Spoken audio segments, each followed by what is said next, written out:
Bonjour, chapitre 25, leçon 27. Courbe caractéristique du thyristor. La courbe caractéristique du thyristor, élément unidirectionnel, est donnée figure ci-dessous. Elle représente l'allure du courant anodique IA en fonction de la tension anode-cathode. Rappelons le thyristor est de cette forme.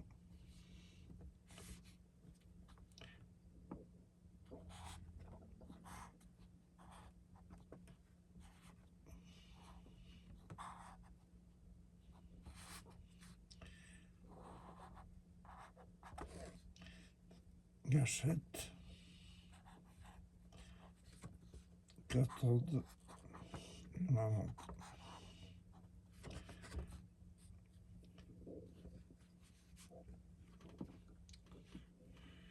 Donc, la forme du thyristor, elle est comme ça. Anode, cathode et la grille. Il est aussi de la forme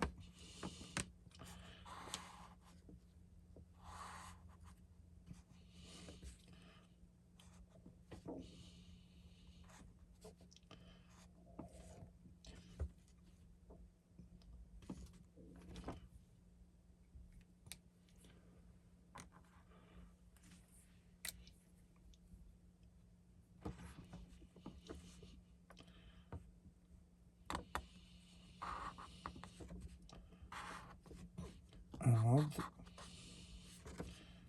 cathode et grille ou guette. Gâchette, c'est la gâchette. Donc, anode, cathode, gâchette, grille ou guette.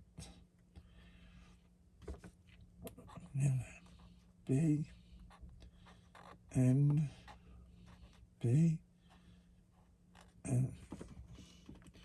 Donc, sa caractéristique est de cette forme.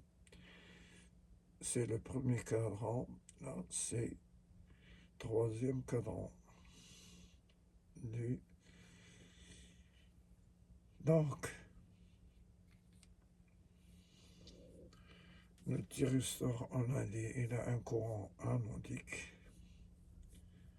anode, et par rapport à un courant anode par rapport à l'anode et la cathode.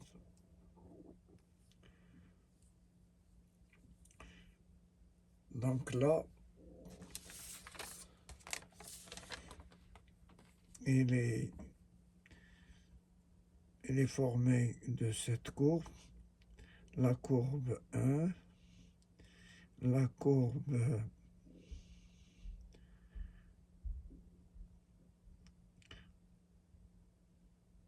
la courbe 2, c'est-à-dire 1, 2, 3, 4, 5 et 6. Comment on va expliquer ces formes? Là, on a VD, c'est... Qu'est-ce que cela veut dire, VD? VD ou VAK, c'est-à-dire la tension anode-cathode. Par rapport à VF, on a le courant en fonction de la tension anode-cathode. On a VD, c'est la tension de retournement.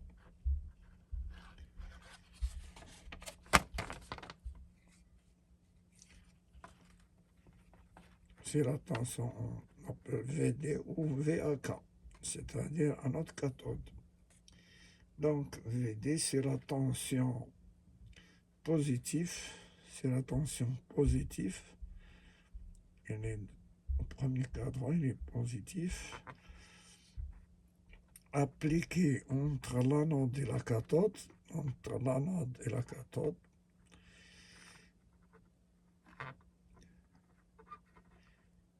C'est-à-dire que l'anode positif, la cathode négatif, bloquant le courant. Bloquant le courant à notre cathode, c'est-à-dire si le courant arrive de l'anode vers la cathode, il le bloque. C'est la tension qui bloque le courant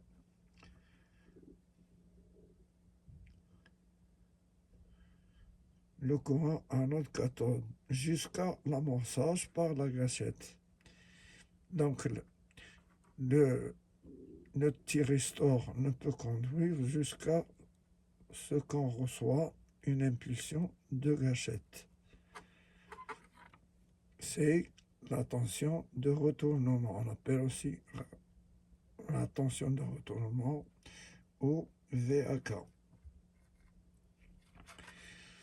Là, on a VFPM. VFPM.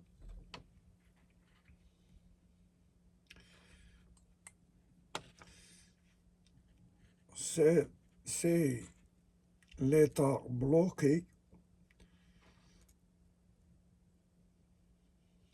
au forward blocking en anglais si la gâchette n'est pas amorcée. Là, à ce niveau-là, si la gâchette n'est pas amorcée, le thyristor bloque la tension directe jusqu'à la tension de retournement, VD, qui peut être très élevée. Il bloque, c'est-à-dire état bloqué. À ce niveau, le thyristor est toujours bloqué jusqu'à ce qu'il arrive à la tension de retournement VD. Alors là, on a une tension aussi à ce niveau-là, on a VDFM.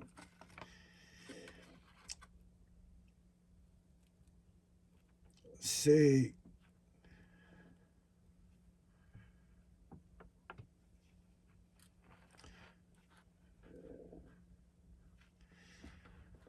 la tension maximale. Là, c'est la tension maximale que le thyristor peut supporter sans s'amorcer de manière intempestive. Là, à ce niveau, le thyristor, c'est la tension maximale que le thyristor peut supporter. Il peut supporter là sans s'amorcer de manière intempestive. À ce niveau-là, le thyristor ne peut pas conduire parce qu'il n'est pas déjà amorcé par la gâchette et il peut supporter sans s'amorcer de manière intempestive en l'absence de courant de gâchette. Si la gâchette n'a pas reçu de signal, à ce niveau-là, le thyristor reste bloqué.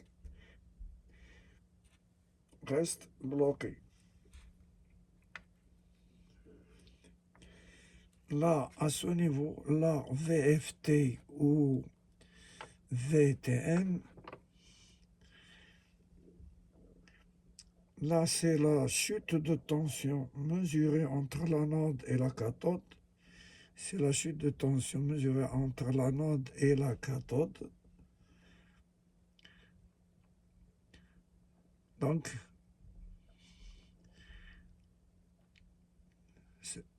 c'est là, c'est-à-dire à ce niveau-là, c'est la tension, c'est la chute de tension mesurée entre l'anode et la cathode lorsque le thyristor est passant.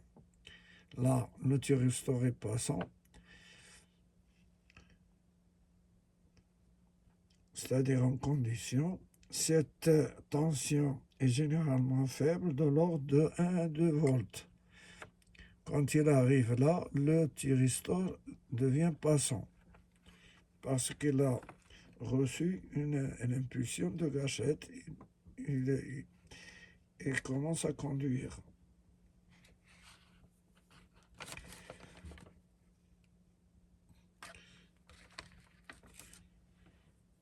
Là, sur le courant, sur la partie, c'est-à-dire là, on a expliqué le fonctionnement, c'est-à-dire le rôle de chaque tension. Alors, la tension VFT ou VTM, c'est là. La tension VDFM, c'est là. Et la tension VFPM, c'est là. Et le VD, c'est la tension de retournement là. C'est-à-dire que le transistor, le thyristor ne peut conduire que dans cette zone. Quand il reçoit une impulsion de gâchette, il a presque 1 à 2 volts, il peut conduire donc le courant anodique. Il y a le courant qui passe, donc il devient comme un court-circuit, c'est-à-dire un interrupteur ou une diode simple. Alors là, c'est IH, c'est holding current en anglais. H c'est holding et I c'est le courant. Représente le courant de maintien. Il représente le courant là. Ça c'est le courant de maintien. Le courant de maintien du thyristor.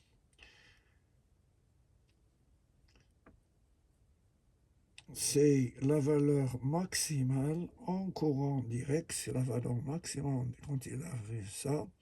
À partir de là, c'est la valeur maximale en courant direct d'anode nécessaire dans le nécessaire pour maintenir le thyristor à l'état passant. Là, à ce niveau-là et à cette tension-là, il y a le thyristor, il se maintient malgré que le courant de gâchette disparaît. Donc il se maintient et va conduire toujours. Donc il est conducteur. Après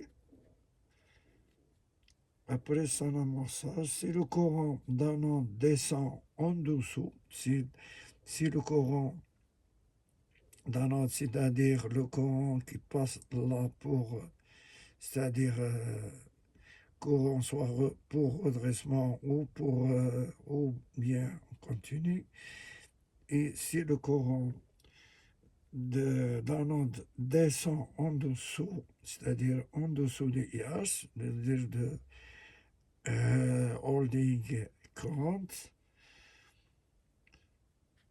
le thyristor se bloque automatiquement. Là, quand le courant descend en dessous, il y a le thyristor qui se bloque. Il y a une anomalie, ou bien il y a un manque de courant nécessaire, donc il se bloque. Alors, sur le courant inverse, c'est-à-dire la tension inverse, si on représente là, c'est le courant anode direct et le courant inverse. C'est le courant inverse, c'est-à-dire si on injecte du plus par là. Alors, dans ce cas, on a on a à ce niveau-là,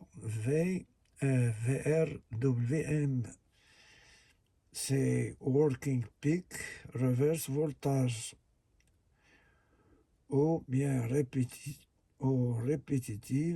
Peak Reverse Voltage. Lorsque là, il désigne, là, à ce niveau, il désigne la tension inverse, c'est-à-dire ça, c'est la tension inverse. Là, la tension inverse, c'est là. C'est le courant inverse, c'est là. Donc, c'est inverse ou reverse en anglais.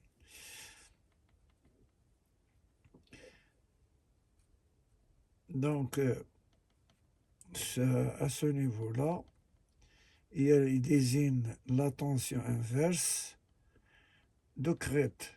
La tension inverse de crête maximale répétitive qu'un thyristor peut supporter entre l'anode et la cathode. Entre l'anode et la cathode, quand il est quand le plus est de ce côté. Entre l'anode et la cathode.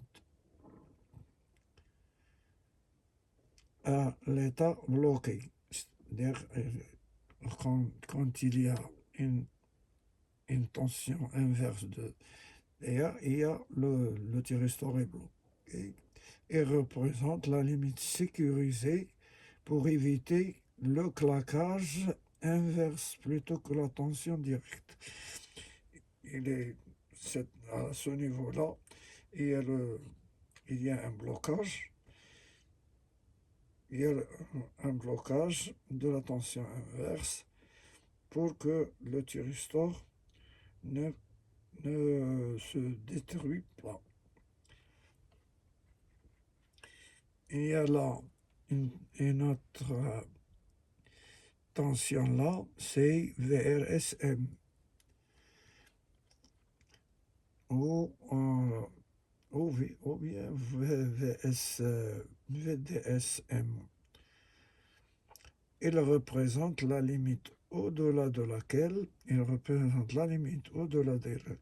thyristor risque un amorçage intempestif. Quand il arrive ici, le thyristor peut s'amorcer et il y a amorçage intempestif ou sa destruction supérieure à la tension répétitive. Ça, la tension répétitive, là, elle est supérieure à la tension répétitive VRWM, supérieure à celle-là. Il y a soit que si on commence à augmenter la tension inverse, il y a un claquage du thyristor.